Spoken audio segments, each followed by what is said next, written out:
Un paysan vendait des poires au marché, des fruits sucrés et parfumés à souhait, mais à un prix faramineux. Devant la charrette, un prêtre taoïste mendiait, la robe en loques et le bonnet déchiré. « Oust !» avait beau grommeler le campagnard. Le religieux ne s'éloignait pas. Exaspéré, le paysan en vint à proférer des insultes. « Alors que tu disposes de plusieurs centaines de poires sur ta voiture, le vieux prêtre en haillons que je suis ne t'en mendie qu'une. À quoi bon piquer pareille colère pour une perte si minime, bien cher protecteur ?» se borna-t-il à répondre.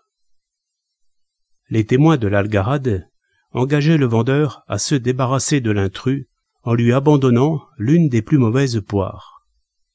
Mais le paysan ne voulait pas en démordre. Finalement, le garçon de la taverne voisine, excédé par l'esclandre qui lui cassait les oreilles, sortit quelques sous pour en acheter une et la donner au prêtre, qui le remercia en s'inclinant. Puis il se tourna vers la foule. « Nous autres religieux, qui avons quitté nos familles, ne comprenons plus ce qu'est l'avarice. Je possède d'excellentes poires, que je me ferai un plaisir de vous offrir. Puisque t'en as, pourquoi ne pas manger des tiennes ?» grommela l'un des badauds. « C'est que j'ai tout particulièrement besoin de ces pépins-là pour réussir la plantation. » Sur cette réplique, il prit la poire à deux mains et se mit en devoir de la croquer à belles dents. Avant de la finir, il en recueillit les pépins dans le creux de la main, détacha le piolet qu'il portait à l'épaule, creusa le sol à une profondeur de quelques pouces et les y enfouit en les recouvrant de terre. Pour l'arrosage, il demanda à des gens du marché un peu d'eau chaude. L'un des curieux alla chercher dans une boutique voisine de l'eau bouillante que le prêtre versa froidement sur le trou. Tous les regards s'étaient tournés vers lui. On vit la pousse sortir, puis croître. L'instant d'après, la voilà devenue un arbre aux branches luxuriantes. Soudain, ce fut la pleine floraison, et aussitôt après, le voilà chargé de gros fruits, délicieusement parfumés. L'arbre entier en était couvert. Le prêtre se mit à les cueillir en partant de la cime et à les donner aux spectateurs.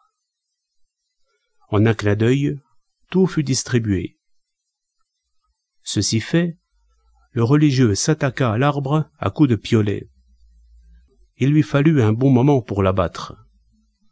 Puis il le hissa à l'épaule avec son vaste feuillage et s'en fut tranquillement à pas lents.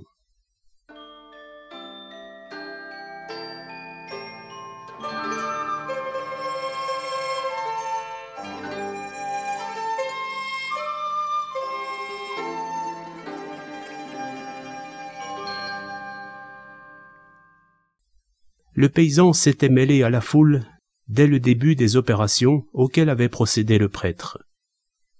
Il tendait le cou, fasciné, au point d'oublier son éventaire. Ce n'est que lorsque le taoïste fut parti qu'il revint à sa charrette. Elle était vide. Il comprit enfin. C'étaient ses propres fruits que le religieux venait de distribuer si généreusement. Puis il remarqua que l'un des bras du véhicule avait disparu, fraîchement scié. Indigné, outré, il se lança précipitamment sur les traces du prêtre.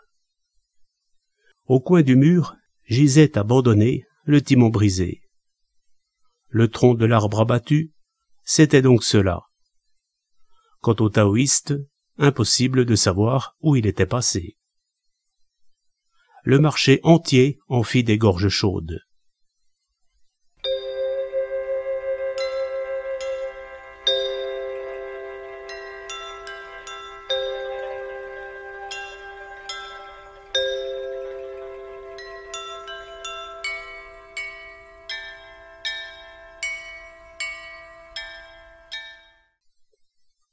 le chroniqueur de l'étrange.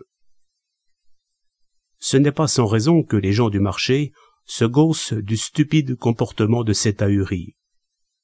Combien de fois n'ai-je point vu, dans le pays, de ces riches que l'on appelle nobles roturiers, prendre une mine renfrognée, dès lors que de bons amis sollicitent le prêt d'un peu de riz, et se mettre à calculer. Mais c'est la dépense de plusieurs jours. Leur demande-t-on d'aider quelqu'un en grave difficulté ou de nourrir une personne sans soutien, ils s'emportent et font les comptes. Mais c'est de quoi nourrir 5 ou 6 bouches. Même entre père et fils, même entre frères, ils comptent le moindre grain, le dernier scrupule. C'est le comble. Par contre, ils vident leur bourse sans rechigner lorsque le jeu ou la luxure les égare. Ils sont prêts à racheter leur vie à n'importe quel prix, quand ils ont le couteau sur la gorge. Des exemples de ce genre, on ne finirait pas de les énumérer. N'accablons pas trop ce paysan borné.